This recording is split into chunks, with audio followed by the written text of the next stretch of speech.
up? Let's talk about Monday Night Raw, March 13th. Before we get into Monday Night Raw, though, news and notes. Got a lot to talk about. A lot of people made a fool of themselves on this wonderful Monday afternoon, this snowy Monday afternoon. A lot of people made a fool of themselves. So it came out that Bray Wyatt had not been showing up at certain house shows. He didn't show up to the Madison Square Garden house show, apparently. Then it was Bray Wyatt went home. He was going home. He was taking his ball and going home. Everybody flipped their lid. It's time to cut bait with Bray Wyatt. It's time to fire him. Why did they even bring him back? He was terrible. He's awful. There's people saying that, good for Bray. He came back and got paid only to leave without doing any work. I even saw a couple of guys really just say the Rob Fee, the guy who has been booking or helping to write the Bray Wyatt return story. He should have been fired too. Like whoever hired him should be fired. It was just a lot of stuff going on. And for seemingly 2 or 3 hours, everybody was just sold on the idea that Bray Wyatt ran away from WWE. He took off and he was basically gone from the company all over again. Tons of jokes and a lot of stuff was going on. In my usual way, I said to myself, let's get this all cleared up for a minute. Then Fightful comes out and says that Bray Wyatt has been dealing with, quote, physical issues or a physical issue. He didn't say he was injured. He didn't say he was hurt. They said a physical issue. What does that mean? Who knows what that means? But a lot of this stuff started because of Alvarez and Meltzer. On their show, they were speculating about Bray Wyatt not showing up at Madison Square Garden and being replaced with Braun Strowman. Then I think there was also a little tidbit of LA Knight was taking a shot at Bray Wyatt over the live mic at Madison Square Garden. So there was they were trying to put 2 and 2 together, and people heard that and said, oh, Bray Wyatt quit. He's leaving. And a lot of people were even saying, he was justified in quitting because he hasn't been doing anything. Or it was just like a lot of people bounding ideas around. Now, do we know for certain that the WrestleMania match with Bobby Lashley is off? As of this recording, no, we do not. If I watch Raw and all of a sudden that match is canceled, don't come to me and say, Mongo, the match is canceled. I'm saying it right now. I'm recording this before Raw. All right. Peek behind the curtain. I got time before Raw to record this part of the show. I'm recording it before Raw. So as of recording right now, the match with Lashley and Bray Wyatt is not off. That means until that match is officially off, I'm talking WWE says it is off, then it's all just speculation. Now, if we want to run with the speculation a little bit just to have a little bit of fun, let's take into consideration that a physical issue could mean an injury. But if he was injured, they would just say he was injured. If it was an illness, they definitely would probably tell people if he was ill, if he had pneumonia or something like that. A physical issue makes it sound like he's an old, carburetor or something like that. He needs to be, readjusted or something. Like, we don't know what that means, like what that entails. So jumping to the conclusion that, Bray Wyatt's gone from the company. We don't know that yet. Not yet. We don't know yet. And I think that too often we chomp at these little bits of meat because we want to have content, or we want to try to dunk on the company or dunk on the performer. We don't know yet. They made a fool of themselves last week too, if I remember correctly. Alexa Bliss. They came out and said, it was Meltzer and Alvarez. Came out and said Alexa Bliss was on another hiatus. She tweeted later on, nope, I'm not on a hiatus. They know where to find me. Basically, she's not being used. She wasn't, called to come in and do anything. So they have a history of these people have been gone for a while. So then they just go with the natural sort of thing that Bray Wyatt had a mental breakdown and ran away, which is entirely possible. because, it's happened before. Or that Alexa Bliss is going on an extended hiatus, which, of course, has happened before. Numerous times she's gone on quote-unquote hiatus. But without having that information settled, it's best to not speculate. It's good to just ask the question of where are they? Like, Bray Wyatt didn't show up at Madison Square Garden and he was advertised to be there. Maybe we should look into it. Maybe we ought to make some phone calls and see what's going on here or whatever. But that's asking for too much. And it's also asking for too much for people to use critical thinking skills and not to take everything that Alvarez and Meltzer banter around as a report. Because sometimes they're just speculating too. They're just talking, and people take that as a report. They listen to the Observer and then they start putting it in their articles that, according to Dave Meltzer, it's like, okay, is this an opinion or is this a statement of fact? I'm tired of arguing with Dave Meltzer's silly opinions that some other weirdo took as a fact. If it was just a speculation, as he's just sitting around chit-chatting with Alvarez, and then you take this and turn it into an article, even though he should be more careful about the things that he says, it's your fault for misinterpreting what he said. And this is why you shouldn't play telephone through the internet, okay? Too many people hear the same thing and then come up with something completely different. So we don't know what's going on with Bray Wyatt yet. We don't know what's going on with Alexa Bliss yet. The idea that we do know is pretty silly, but let's also make the argument that, matter of fact, I'm going to save if the match is off. I'm going to save that for after Raw. So we'll talk about if the match is off during Raw. If they do an angle or something like that in which Lashley has to get a new opponent or something like that, then I'll know the match is off. Or if they don't do anything with Lashley at all on this show, I'll consider that the match is probably going to be off, and then what can we do from there? All right. So another story that came out is Francine, I believe on her podcast, said that she's looking into a cease and desist towards WWE for the utilization of her trademark Queen of Extreme, or at least she's trying to trademark Queen of Extreme. I guess she has not actually trademarked it, but she wants to trademark it before WWE does. She has been using it for 30 years, but whatever. You can abandon trademarks. I mean, it happens all the time. That's how you get Demolition and Doink the Clown on Independence, Anyway, she is trying to prevent WWE from labeling Liv Morgan and Lita the Queens of Extreme, which I guess that was the direction they were going for Liv Morgan. It doesn't make sense, by the way. Not for Lita, at least there's some history there with the whole Team Extreme thing from the Attitude Era. But Liv Morgan, I don't consider anything that they do in WWE to be extreme. AEW, maybe. Because, they're doing thumbtacks, they're doing barbed wire, they're stabbing each other with forks. All right, that's extreme. That's over the top. WWE's version of quote-unquote extreme is I put you through a table. They don't even hit each other with cookie sheets anymore. I hit you with a kendo stick. Liv Morgan carries a bat, but it might as well be like, a toothpick. She has no upper body strength as it is, I'm pretty sure she got if you stood still for a minute, she might take your block off. But if you're a moving target, I doubt how she can do too much damage with them skinny ass arms. So Francine, saying that she's going to hit WWE with a cease and desist to stop the whole Queen of Extreme thing. It's an interesting piece of business. It's like everybody's jumping out of the woodwork with these lawsuits now. It's lawsuit season, It's suing season.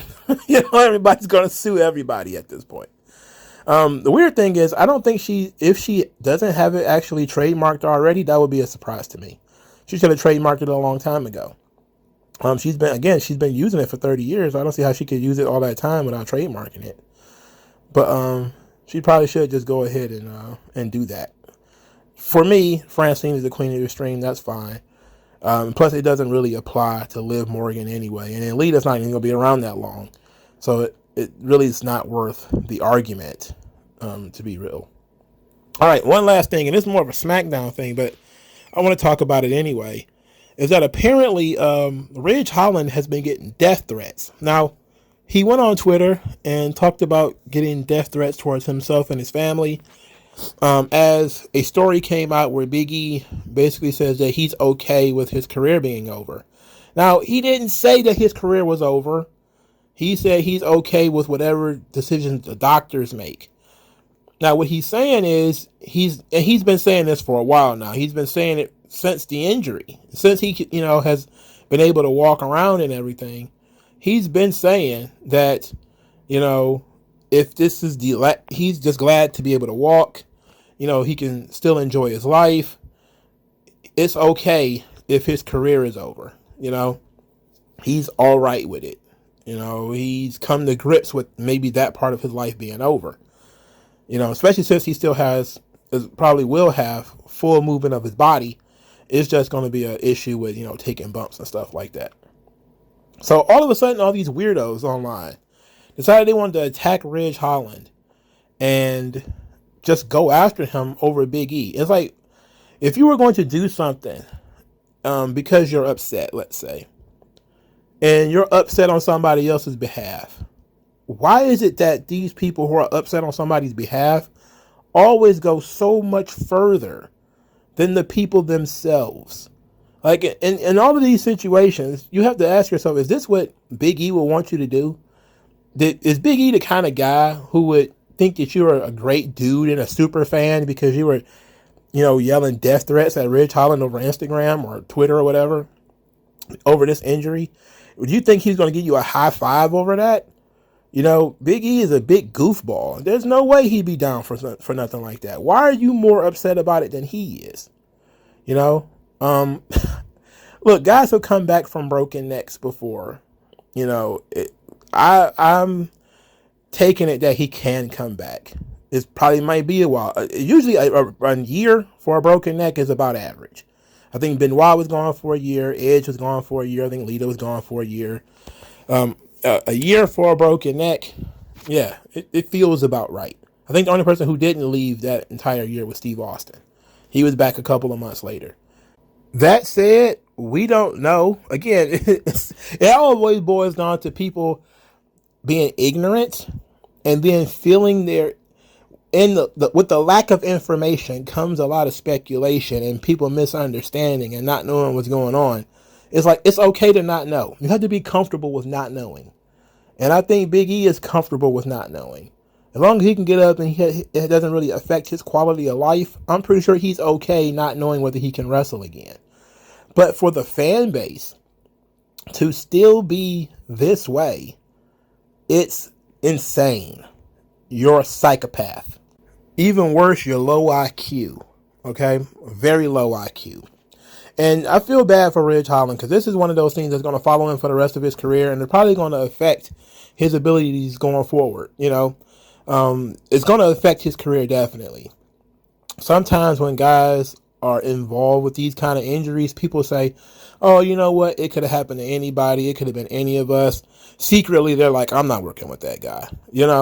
So it might be a thing where this dude may never be able to progress in his career because he's the guy who broke Big E's neck, and it sucks for him. Like, that's bad enough that there's going to be people who are going to put a glass ceiling on this young guy's career. Like, he's a young dude and he's still fairly new to the business too.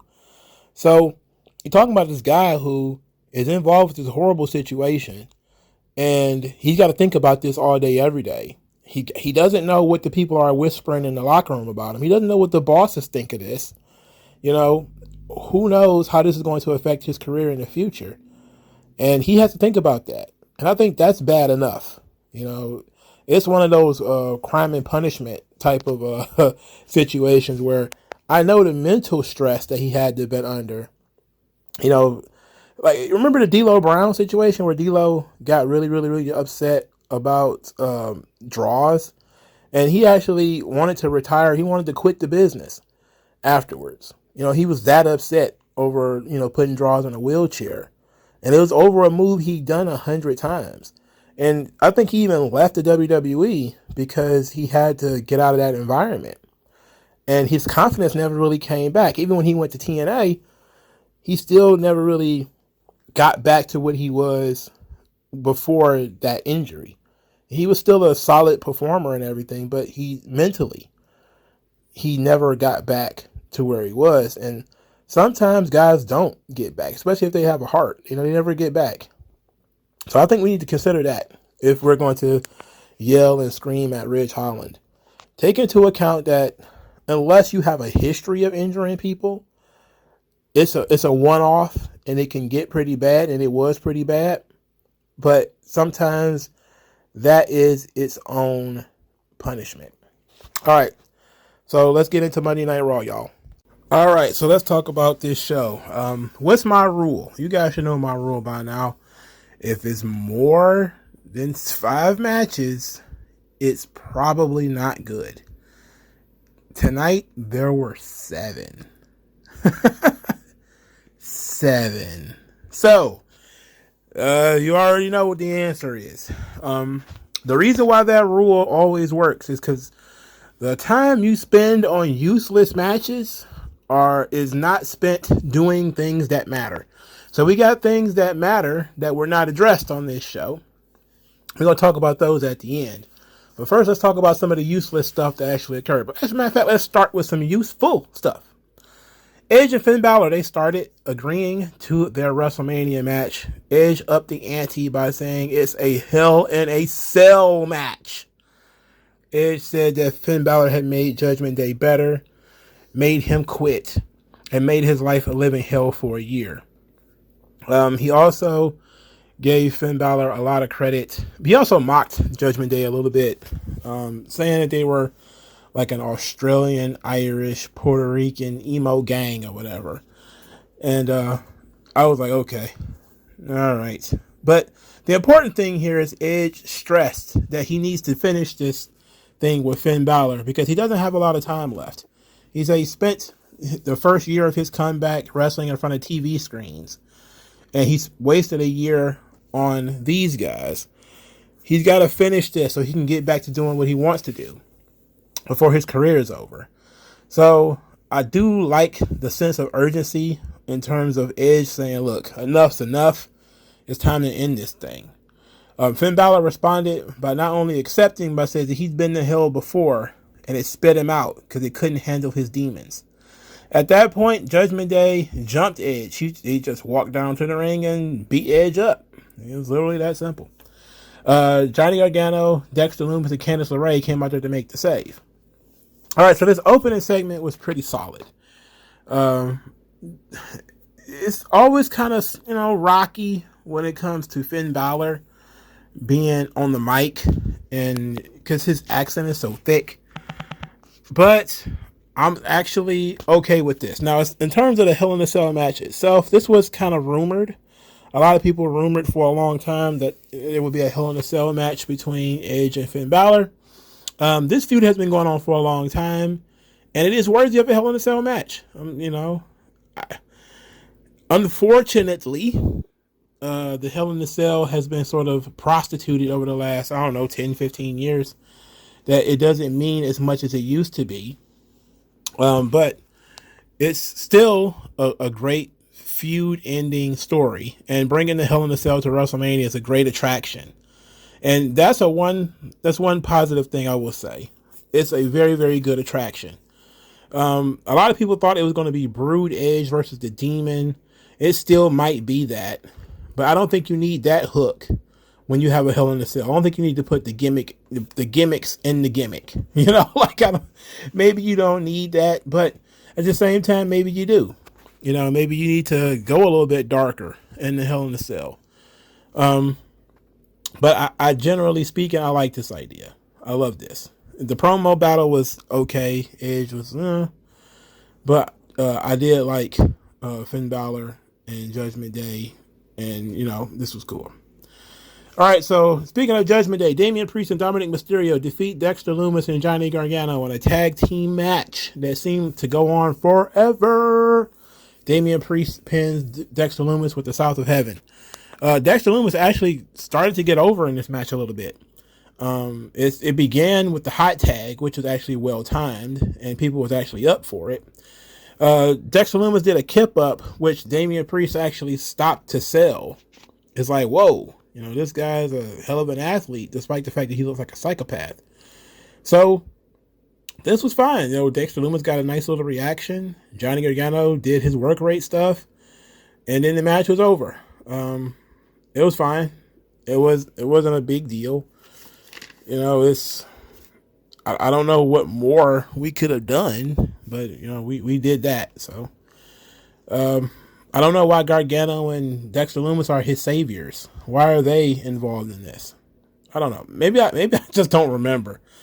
But I guess it's Edge trying to give some level of rub to Johnny Gargano, as if he needs it, because he's a big star. Ain't you heard? He ran around in circles for 30 minutes without him cold one time. Anyway, we got a running gag throughout the show about Gable not being able to find Otis. So it starts with Gable looking around for Otis while The Miz is talking about his co-hosting idea. He then pops up later on with missing posters for Otis. And pretty much every time Chad Gable popped up, it was during a segment that involved Damage Control or Trish and Lita or whatever. So the last and final segment featured Chad Gable finally finding Otis. And he's hanging out with Maximum Male Models. And he's now officially Otis, having put on a suit jacket with no shirt. He's wearing like rosy glasses. And he's got his hair combed back. So his hair is actually grown back and now it's combed back despite the fact that he's balding. So that's humorous, to say the least. But what's even funnier is actually Mansoor was supposed to wrestle Chad Gable, I believe. And Gable mentions this, like, we were supposed to have a match. And Mansoor says that he chipped a fingernail. Therefore, he is not cosmetically cleared to have a match on this show. And then Massey doubles down by saying it's not about matches, it's about matching.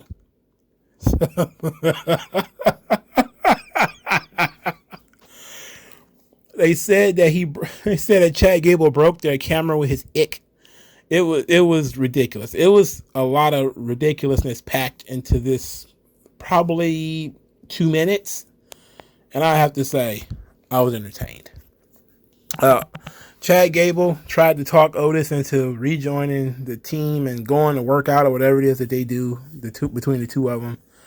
But Otis decided he was going to leave and join the Maximum Male Models. And the crowd actually responded a little bit to Chad Gable being upset about that. They were like, oh, because, it is sad. It is sad that he really put all that effort into looking for Otis all night. All the time they spent together. The Alpha Academy. He was Gable's number one guy. His number one guy. And he blew it. Otis blew it away. He threw it away for the love and admiration of some weirdos who wear lip gloss. But I have to tell you, it was humorous. It was a humorous segment. It wasn't like laugh out loud, roll around on the floor funny, but it was humorous. All right, The Miz. The Miz was also there, still touting his hosting duties at WrestleMania. An idea was pitched for there to be a co-host for WrestleMania. The Miz laughed at that idea. Later, Baron Corbin pitches to become the co-host of WrestleMania after he gets into a verbal argument with Seth Rollins, which is interesting because this was actually funny. Logan Paul punched out Seth Rollins last week. Seth Rollins gave him credit for it, saying that, it was a single shot of a lifetime, but you can't keep him down. So Corbin reminds everybody that he's a 3-time Golden Gloves. He could teach you a thing or two about fighting if you want to know Seth Rollins. Seth Rollins said something about he would rather learn from his daughter, to which Corbin said, your daughter is 2. She doesn't know anything. And then said, you're lucky it's not you versus me, because I'd have knocked you out faster than Logan Paul. And that ended up with their completely useless match that they had on TV, which, of course, Seth Rollins won. The humorous part is when Baron Corbin actually pitched to be the co-host of WrestleMania to The Miz. And The Miz was like, no, like, I don't really need that. Don't need that at all, you know? So Baron Corbin is out, and he's trying to figure out how he's going to participate in WrestleMania. He's in the Seth Rollins position the position of Seth Rollins was in last year. That's where Baron Corbin is now. He's trying to find a way to make the card. They kill me with this. They do this last minute. I need to figure it out. I need to figure out how I'm going to get on the show. But yeah, it was a little late for all that. But I did not like the match. It was pointless. It was a pointless goddamn match. Seth Rollins defeated Baron Corbin. Did I really need to see that? Did I really need to know that he could? We could have spent that on something else. We'll get back to that in a moment. All right, so MVP gets in the ring, and him and Omos. Omos is wearing a turtleneck, for Christ's sake. I think he always wears turtlenecks. I think he only wears turtlenecks. I think he wears turtlenecks almost exclusively. You know, I don't know the last time I saw something. Well, I guess outside of his wrestling gear, like, does he wear anything other than turtlenecks? I mean, damn. His and he got the puffy turtleneck too, not the James Bond Archer joint that's tight around the neck. I mean, he got the puffy joint. That Batista turtleneck. That Batista turtleneck was wonderful. That joint banged.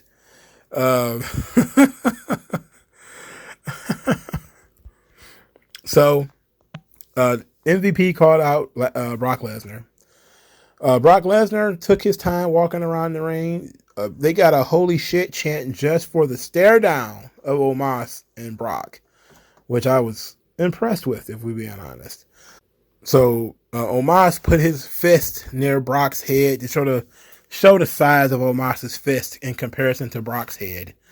Then he did it with his hand. You know, that's an old Andre the Giant trick. Omos's hand is not like big and meaty like Andre's. It's an old Andre trick. You know, you compare the size of his hand to your head and everything. So he offered a handshake to Brock, and Brock reluctantly shook and then stomped his foot and tried to suplex him. Omos fought him off and then muscled him over the top rope. At that point, Brock looked back at Omos and was like, okay, all right. And he actually kept walking. He walked off. You know, he did not continue trying to fight Omos. So they really put over that Brock might actually be a little bit intimidated of Omos. And that's a very interesting angle here. You know, I saw somebody, I'm not even going to say who it was because it's not important. They complained that Brock doesn't mean a lot on this show because he's barely involved. Now, to be quite honest, I don't completely disagree. I don't think Brock has been this low on a wrestling card in a long time, but he's in the middle of an attraction. And Brock being involved in it is what makes it an attraction. You know, would I prefer if he was on a blood feud with somebody, getting ready to rip somebody's arm off or something like that? Yeah, that would be great. But I think we're showing layers to the Brock Lesnar character. And it's interesting enough that I think last week Kurt Angle was talking about the Omos match, and he was saying that it's time for Brock to start, giving back. Brock has been, I guess you could say, taking from the wrestling business for a long time, 20 years or something. But he's coming near the end of his career. It's time for him to start helping others. And in the last few years, that has been what he's been doing. WWE put him in the ring with, Keith Lee, and he really sold Keith Lee's size and, really tried to help him. He did the same thing with Drew McIntyre, and, he's been trying to help these various guys over the last several years. So he's been doing what he can, but it's not sticking. It's not his fault if he took the effort to put over Drew McIntyre, and then the company decided, we're just going to pull the rug from underneath them. It's not his fault if Keith Lee got fired. It's not his fault that, Omos is in this position, that Omos isn't like red hot coming into this. It's not his fault, you know. He's just looking at it as an opportunity to make money and looking at some of these guys as ways to make money.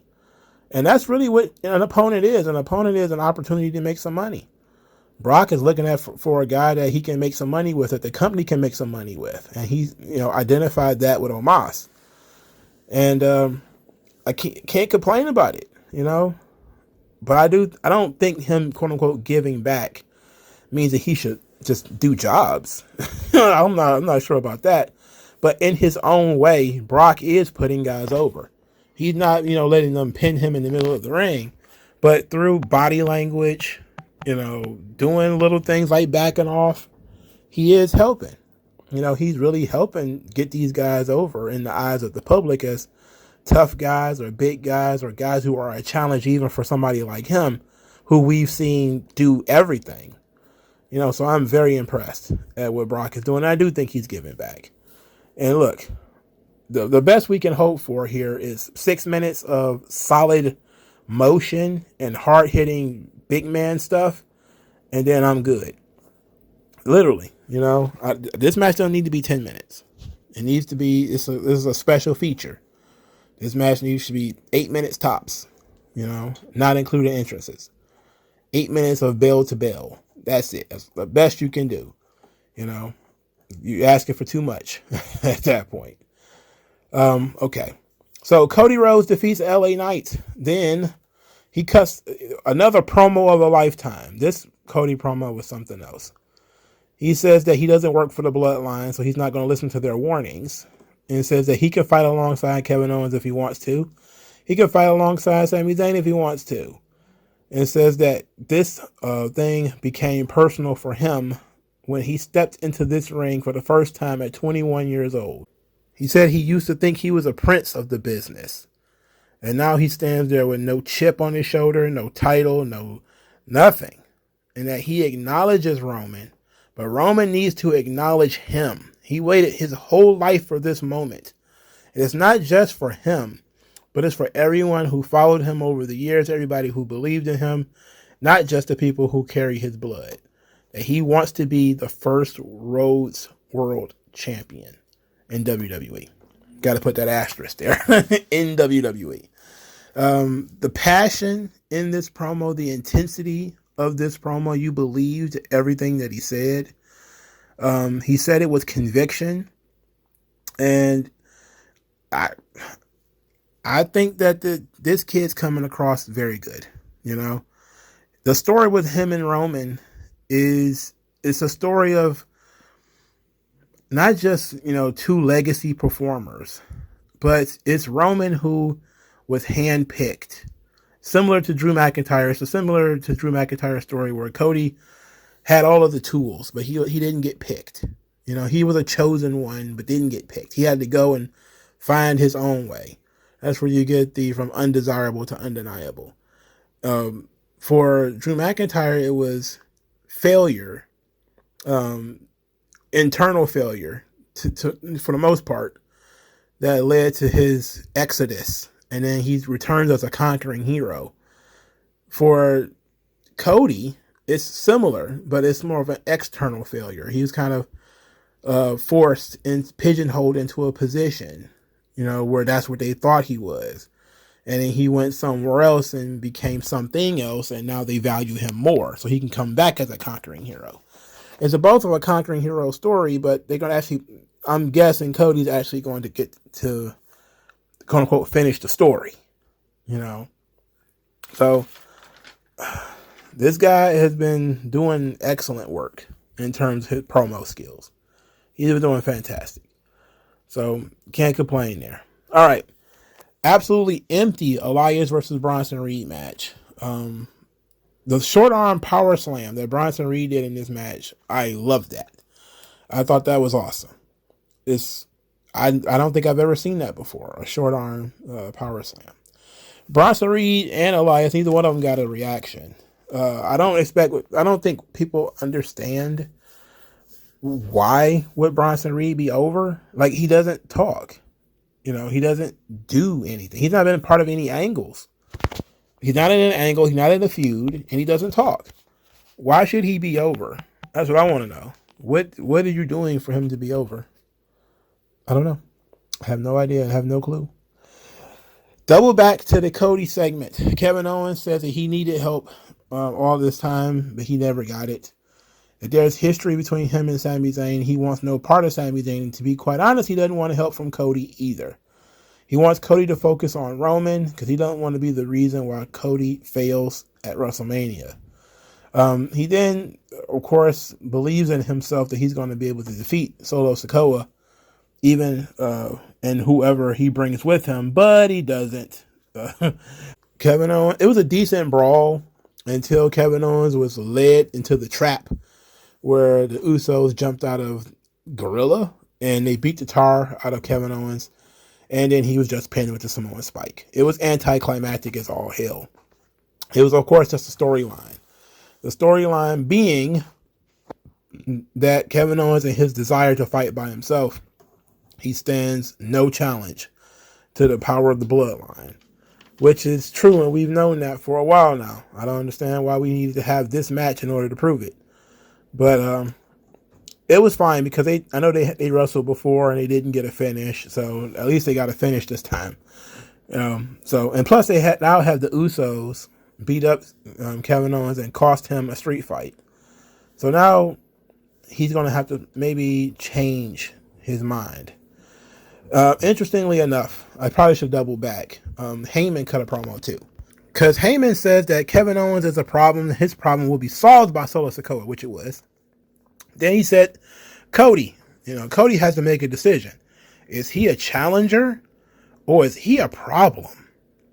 Said that Roman Reigns made the decision to use the truth to set Cody free, or to use the truth to imprison Cody's mind.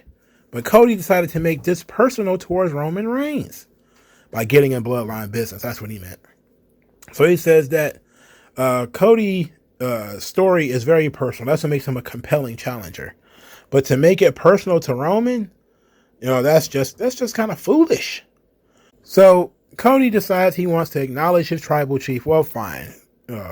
Roman will be on Raw next week, and that will give Cody the opportunity to acknowledge his tribal chief and make the decision. Is he just another challenger, or is he going to be a problem? And I'm guessing Cody's going to choose problem. That's what I'm guessing. Because that seems to be the right answer.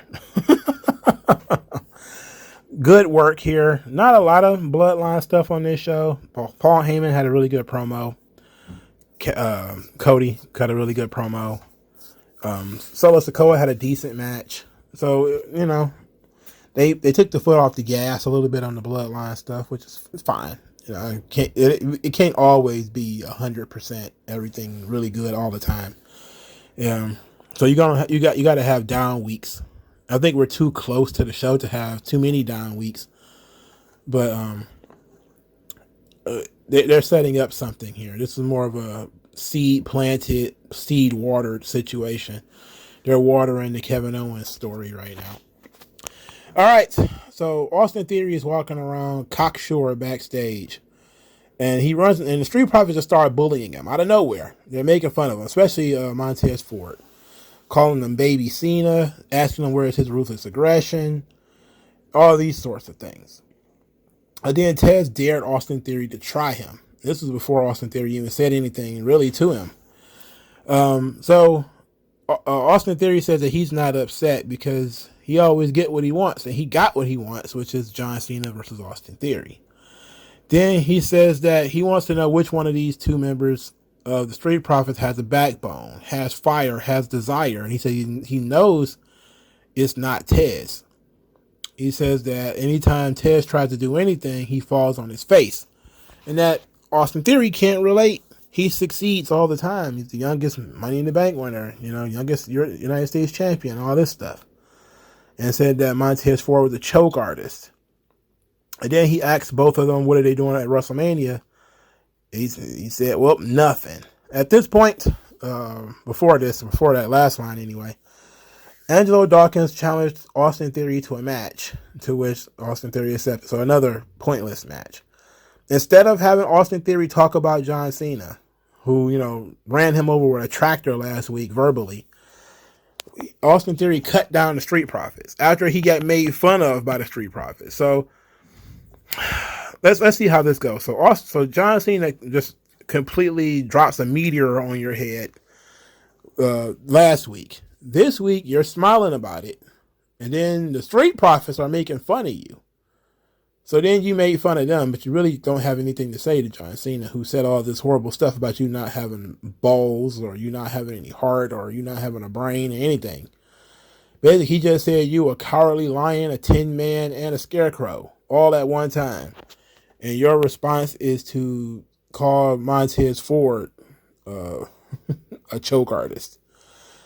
I guess.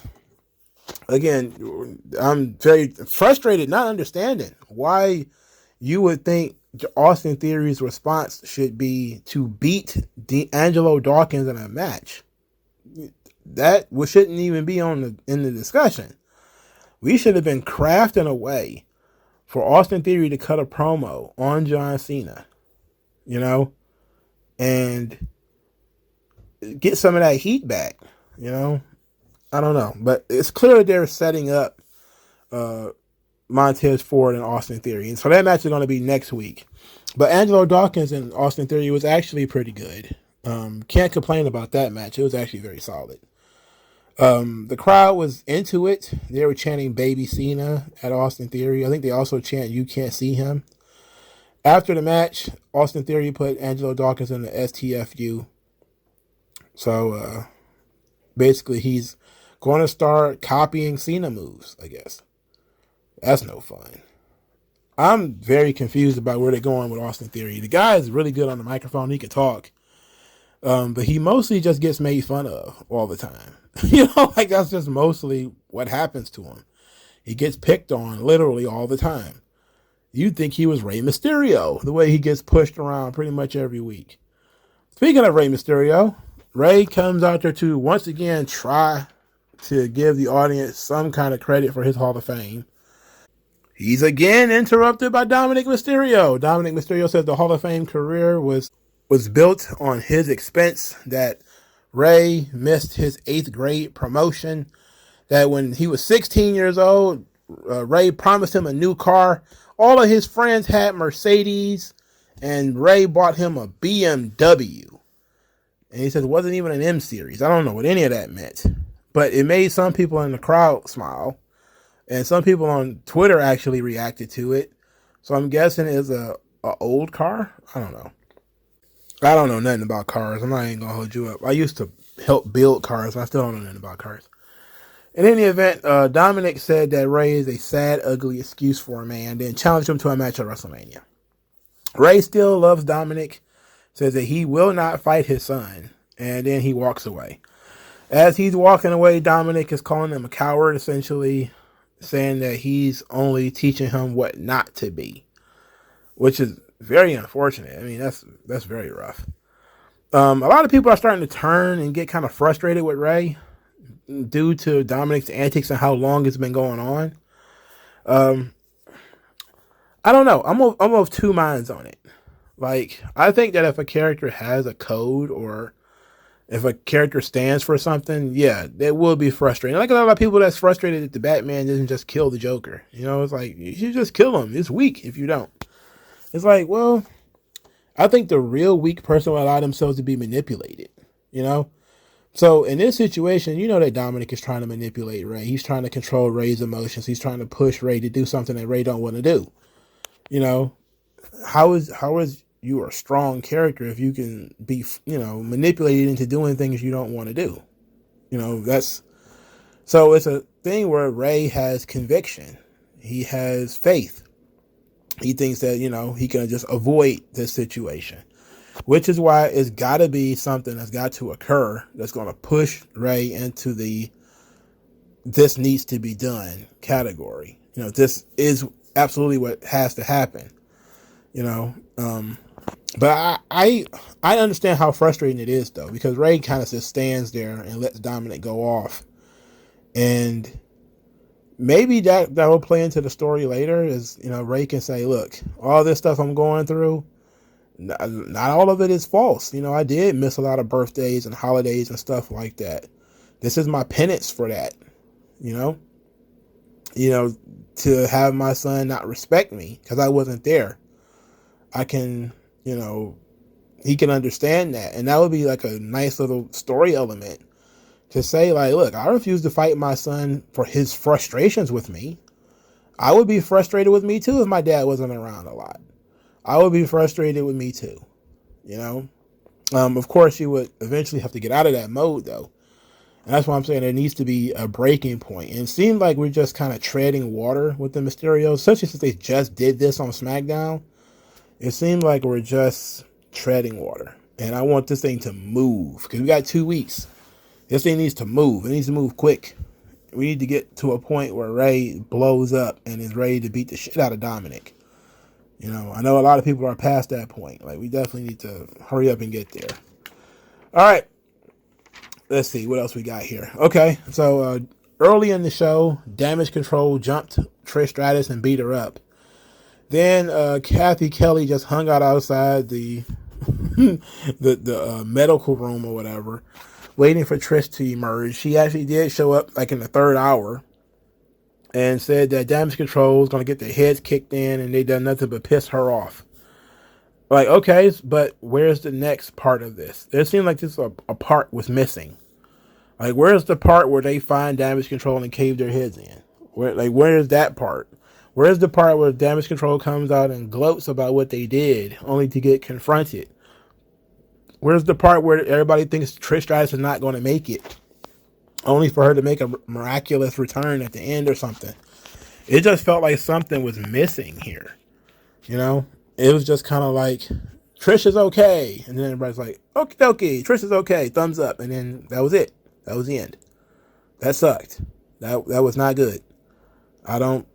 Where's the drama in that?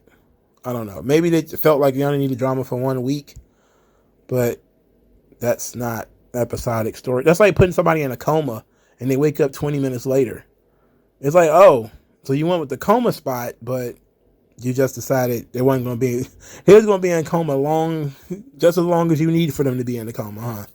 10 minutes? All right, they was in a coma for 10 minutes. Like, that's not dramatic. Comas, if you're going to use that, it needs to be, some time. You need to miss something. Things need to occur while you're gone. Like, if Trish was beat up and then while she's in the hospital, somebody jumped Lita or somebody jumped Becky Lynch in the parking lot or something like that. That'd have been different, but just Trish was in the trainer's room or whatever, and she showed up an hour later. I'm like, oh, okay. I guess she got prescribed some aspirin and she's okay now. Like, she got a Motrin and that was it. I'm like, okay. All right.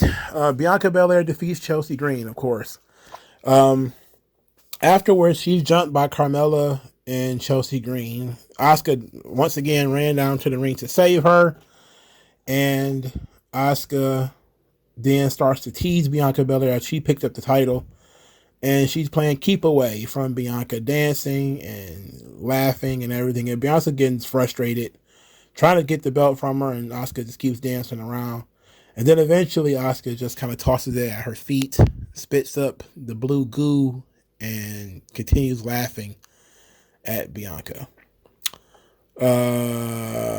Okay. So, of course, next week, tag team match, Bianca Belair and Asuka versus Chelsea Green and Carmella.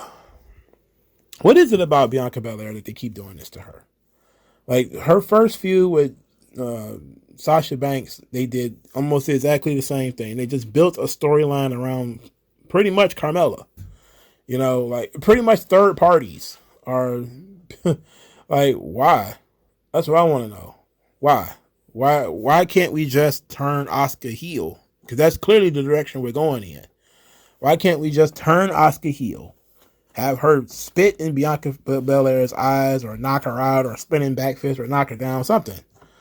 Like, I said it during my SmackDown review, the lack of intensity for these women's feuds is absolutely tremendously disappointing. Bianca Belair and Asuka is going to be a pretty good match. It should be. I think most people expect it to be. But you can sleepwalk through what they're doing here. They're not doing shit. They're not showing you anything either. They're wrestling pointless matches. Oh my God, she's going to beat Carmella again. Wow. I'm very impressed by your ability to beat 92-pound Carmella 4 weeks in a row. Come on. What the fuck? That sucks. Also, Chelsea Green. I think most people are starting to notice that Chelsea Green is a jobber. She's the female version of The Miz. She comes out, gets a lot of heat just for existing because she is annoying as hell. But then ultimately, she's not allowed to build any heat because by the time the show is over, she's gotten beat up or pinned or whatever at that point. Like these kinds of characters get heat by whining and complaining, etc., and then getting their way and then winning. When you lose, you get your comeuppance. When you get your comeuppance, you have to start over. So essentially, she's a hamster on a wheel every week. She has to come in, get heat, and then get beat. So then she can start over again the next week. And okay, whatever. This is your boy Triple H. He knows what he's doing, I guess. I don't know what he's doing. I just wish that he would just turn Asuka and just call it a day. But apparently we can't do that. Apparently they want Asuka to be a babyface in this feud and to split the crowd for some odd reason. Why would you want to split the crowd? I don't know. I don't know. But I like Asuka. I like the way Asuka dresses now. She, it's a very unique look with the business casual, with the goo in her mouth. Not too bad. But I really wish that we had some intensity here. That's what I wish. I wish we had some intensity, but we have none. There's none. All right, so is that it for Monday Night Raw? Oh, well, there's Mustafa Ali. He's been Mr. Positivity now. He's wearing shades, but who cares? I did notice, however, that there was no mention at all of Bray Wyatt or Bobby Lashley on this show. There was no mention whatsoever about Bobby Lashley or Bray Wyatt. So we're kind of looking at this thing like, is this thing going to actually happen? Well, since they never actually announced it, changing the match is possible. You could change the match, since it was never. You could even if it was announced, you could change it with an injury or something like that. It was just one of the big things that was on this show that if you'd have cut out one of these useless ass, bum ass matches, and you could have actually told a story, maybe even started a new feud or something. I don't know. But it feels like they put those extra matches in there. Not the Elias and Bronson because they set that match up last week, but the Seth Rollins and Baron Corbin match was completely not needed here. And definitely that time could have been used towards building some heat or building a storyline with other people. So it's clear that some things have changed in terms of the creative.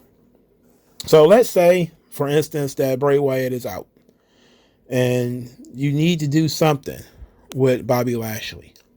What do you do? I think you go Bronson Reed. I think that's the best option you got. He hasn't been beaten to death. He's a bigger dude.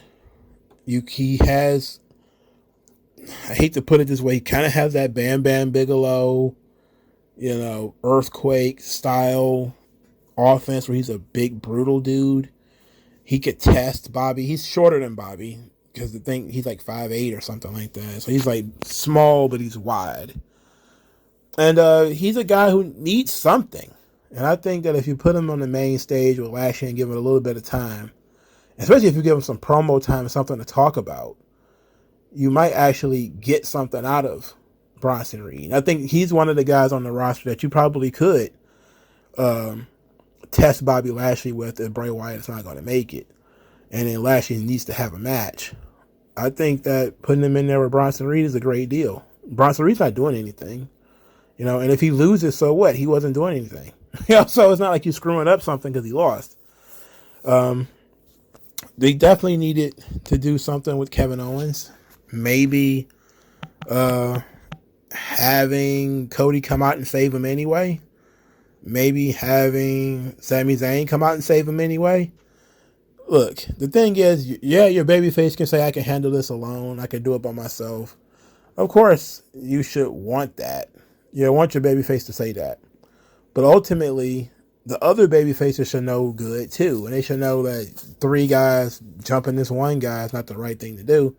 And they shouldn't let it happen. It's just it's common sense. And of course, the what felt like a non-finish to the third act of the Beck's damage control thing was weird.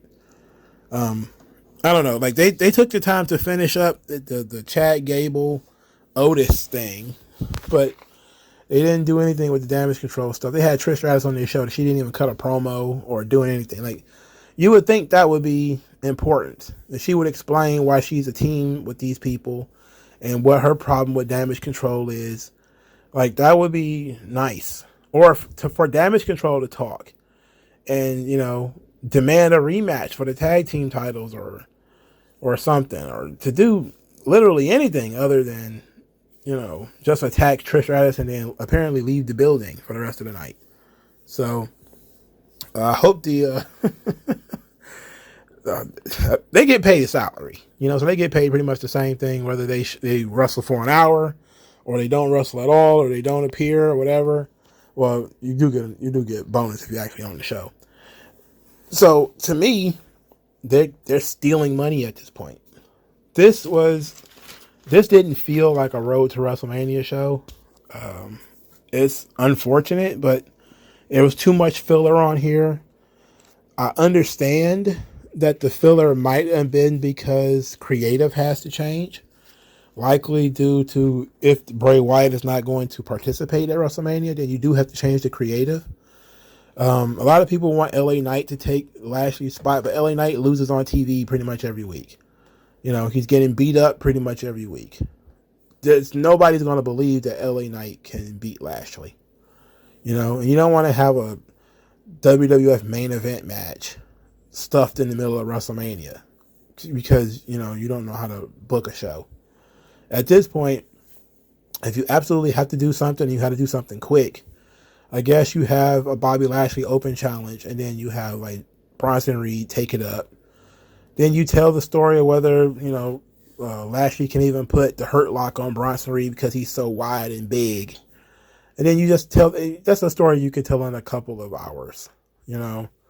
It's not going to be, your 4-month blood feud, but it's something, It's not exactly going to be shampoo commercial either. You know what I'm saying?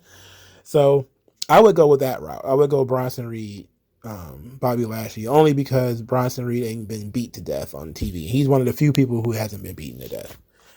But let's say, look, I know it's going to be a triple threat match for the Intercontinental title too, and I would rather it not. Otherwise, I would say, man, pick one of those guys, maybe Sheamus. Like, has Sheamus and Lashley ever really fought? I'm pretty sure it was. It was a long time ago. Like, it would be nice if we could do something like that. But, we're stuck with what we're stuck with. All right, Monday Night Raw was a wash. Not very good. Kind of boring. What did you guys think? Do all the YouTube things. I'll talk to you guys later. Peace out.